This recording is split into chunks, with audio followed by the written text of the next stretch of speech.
Futbol oyunu sevenlerin uzun süredir merakla beklediği FC26 sonunda resmi olarak tanıtıldı. Yaklaşık 2,5 dakikalık bir fragmanla birlikte oyunun gameplayleri ve yeni dinamikleri de bizlere gösterilmiş oldu. Bu videoda fragmana yakından bakacağız. Fragmanda ne gibi yenilikler var, bizlere ne mesajlar veriyor, onlardan bahsedeceğiz. Ve videonun devamında konsollardaki fiyatlarını, çıkış tarihini ve diğer özelliklerini sizlere aktarmaya çalışacağım. Fragmana geçmeden önce bu tarz videoların devamı için kanalıma abone olmayı, beğeni, like ve hype puanlarınızla desteklemeyi unutmayın. Şimdi dilerseniz FC26'da neler var hep birlikte bakalım. Şimdi fragmanın açılışında gerçek gameplay değildir şeklinde bir mesajla geliyor FC26. Ancak güzel bir sürprize karşılaşacağız. Hemen sizlere bunlardan bahsedeceğim. Evet, ilk gelen mesaj bir kullanıcıdan arkadaşlar ve şunu söylüyor size. Diyor ki tekrar aynı şeyi yapmayın, biz gameplay istiyoruz şeklinde bir mesaj. Ve yine benzer şekilde bize oyunu gösterin, sinema göstermeyin, fragman göstermeyin, gameplay nerede, oyunu gösterin. %1 gameplay, %99 oyun şeklinde geri bildirimler varmış daha önceden ve EA Sport FC hesabı diyor ki evet sizi duyduk ve artık sizi duyduk. Buna göre bir şey göreceksiniz. Ve bu şu mesajla başlıyor. Bazı açılar veya görüntüler oyun içinde yok. Görsel kalitede donanımınıza göre değişkenlik gösteriyor şeklinde ve açılış fragmanı başlıyor. Fragmana baktığımızda dikkatimizi çeken şey şu. Liglere göre farklı skor tabelalarının görünüşü. Bu zaten yeni bir şey değil ama bunun yine vurgusu yapılmış. Evet, evet, şimdi ilk gelen geri bildirim buydu. İkinci gelen geri bildirimde çelmelere artık ya da müdahalelere bir dokunun. Bunları bir değiştirin. Çok fazla bounce back yani çok fazla geri tepme var şeklinde bir bildiri almışlar ve EA tarafı da artık yok şeklinde bize bunun karşılığını veriyor. Hemen şöyle tekrar göstereceğim size ve neler yapıldığını hep birlikte göreceğiz. Evet, müdahaleleri düzeltin, artık böyle bir şey yok diyorlar ve şu şekilde yenilikleri listeliyorlar. Hemen bunları size saymak istiyorum. Daha temiz kayarak müdahaleler, daha tutarlı çıktılar, yani yaptığınız hamlelerin daha iyi bir şekilde karşılığını alacaksınız. İyi zamanlamalar ödüllendirilecek ve daha az bounce back yani geri tepme göreceksiniz. Daha temiz müdahaleler, daha temiz araya girişler ve daha kontrollü müdahaleler karşınıza çıkacak. Ve ayakta çelmelerde de yine daha temiz hareketler bizleri bekliyor. Bir sonraki geri bildirim yine oyunculardan gelen Make Gameplay Faster, yani oyunun akışını daha hızlı hale getirin şeklindeydi. Ve hayır, daha gerçekçi yapın şeklinde de bir karşı fikir gelmiş oyunculardan. EA de diyor ki siz oynanış şeklinizi, deneyiminizi kendine seçin. İki tane seçenek koyuyor önünüze. Bir tanesi kompetitif yani daha mücadeleye dayalı bir oynanış. Diğeri de otentik yani daha gerçekçi bir oynanış. Neden ikisi de olmasın diyor EA. Ve size her iki oyun formatını da destekleyeceğini gösteriyor. Burada gelen geri bildirimde de oyuncuların daha esnek, daha kıvrak hareket edebilmesi konusunda bir geri bildirim gelmiş ve EA de diyor ki bütün yönlere bunu sizlere sağlayacağız. Yani oyuncular daha kıvrak, daha esnek hareket edebilecek. Bir geri bildirimde more pace yani daha tempolu bir oyun şeklinde ve EA de diyor ki evet daha oyuncular yorgunsa bile bu şekilde olacak. Burada da daha akıcı ve daha dinamik driplingleri görüyorsunuz. Bu da güzel. Şimdi buraya gelen geri bildirim oldukça ilginç, bir oyun yayıncısının yaptığı bir yorum bu arkadaşlar ve şunu söylüyor size. Bütün goller, atılan bütün goller aynı diye isyan ediyor ve burada bir geri bildirim bizi bekliyor yine.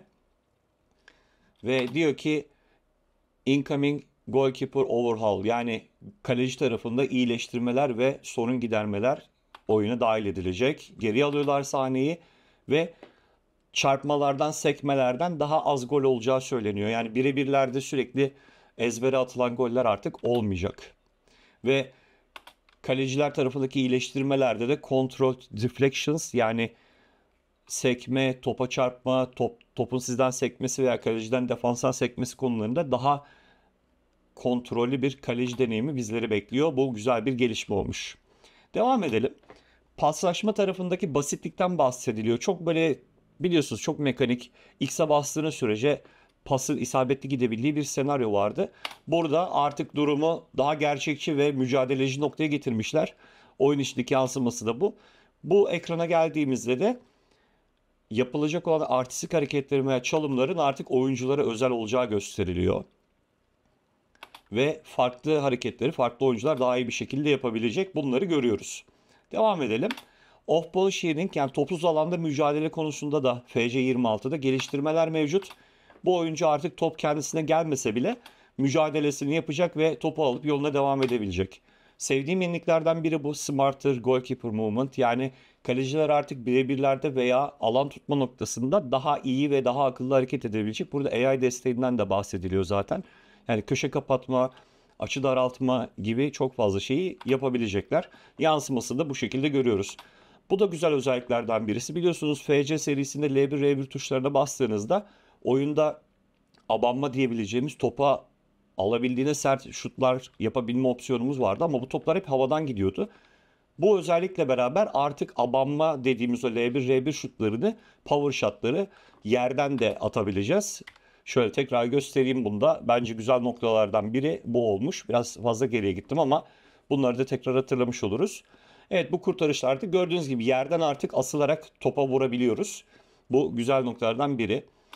Menajer kariyeri noktasında da geliştirmeler mevcut. Çünkü böyle bir geri bildirim gelmiş ve bu da yapıldı şeklinde bir geri bildirim geliyor.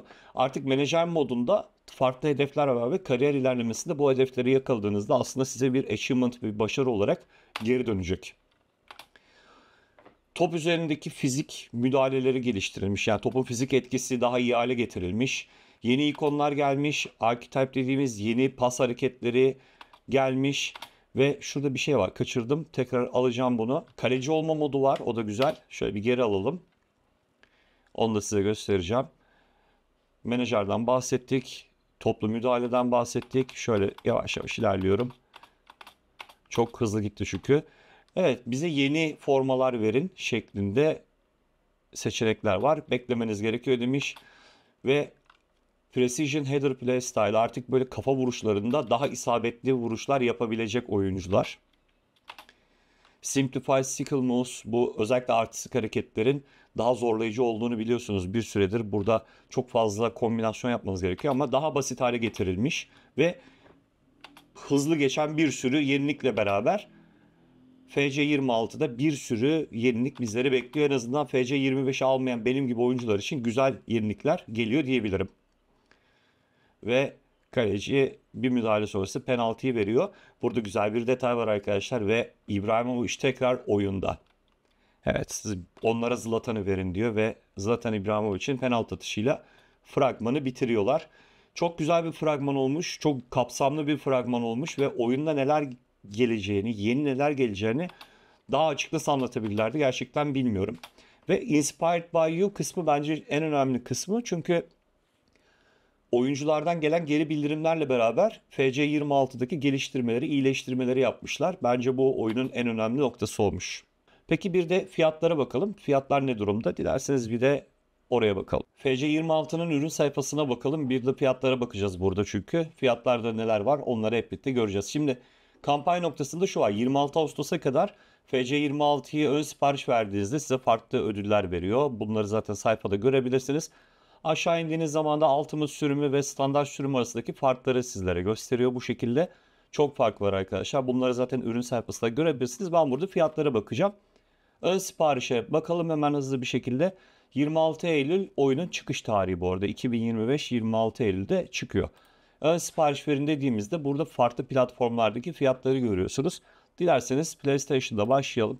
PlayStation'da Ultimate Edition ve standart sürüm dediğiniz zaman fiyatları da bu şekilde göreceksiniz. Hemen mağaza sekmesine gidelim. Bakalım. Ultimate Edition'ın fiyatı 4.000 lira arkadaşlar ve EA Play aboneliğiniz varsa 3.600 liraya geliyor. Standart sürüme geldiğimizde ise 2899, 2900 lira diyelim ve EA ile birlikte 2610 lira gibi bir fiyata denk geliyor PlayStation tarafında.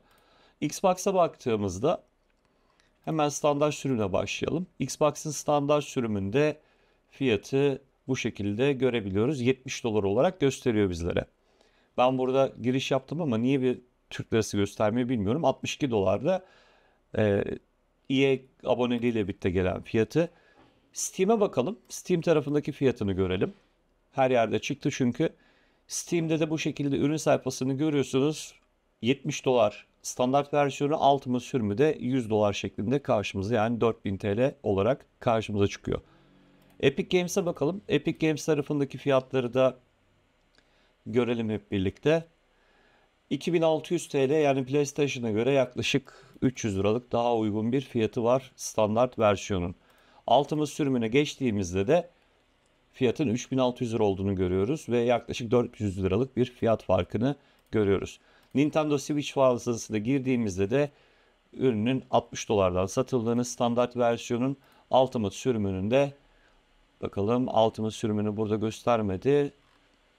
Ultimate sürümü niye göstermiyor bilmiyorum ama en uygun olarak bakabileceğiniz fiyat burada. Evet, Ultimate Edition'da 80 dolar şeklinde karşımıza çıkmış durumda. Evet, FIFA ile alakalı, daha doğrusu eski adı FIFA, FC26 ile alakalı detaylar bu şekilde. Şimdi fragmana baktığımızda özellikle sizden gelenleri dinledik mesajını çok net bir şekilde görebiliyoruz fragmanda. Bir önceki oyunda veya daha önceki oyunlarda geliştirilmesi gereken veya eksik olan noktalara dokunulmuş. En azından fragman bize bunları söylüyor. Fiyat noktasına geldiğimizde de ben PlayStation tarafındaki fiyatlarını geçtiğimiz seneyle aynı fiyatlar olduğu için normal buldum. Çünkü biliyorsunuz kısa bir süre önce PlayStation Store'da standart oyunların birçok oyunun fiyatı 3500 TL bandına yaklaşmış duruma gelmişti. İşte bu noktada FC'nin yine FC25'teki gibi bir fiyata sahip olması nispeten kabul edilebilir bir durum. Siz neler düşünüyorsunuz? FC26 nasıl olmuş? Ben mesela FC25'i almamıştım. 24'ü aldım. 25'i almadım ama 26'yı muhtemelen alacağım diye düşünüyorum. Sizlerin de yorumlarını merak ediyorum. Yorumlarda buluşalım. Dediğim gibi kanala destek olmak için abonelik, beğeni, paylaşım, yorum ve hype puanlarınızı ihmal etmeyin. Başka bir videoda görüşmek üzere. Hoşçakalın.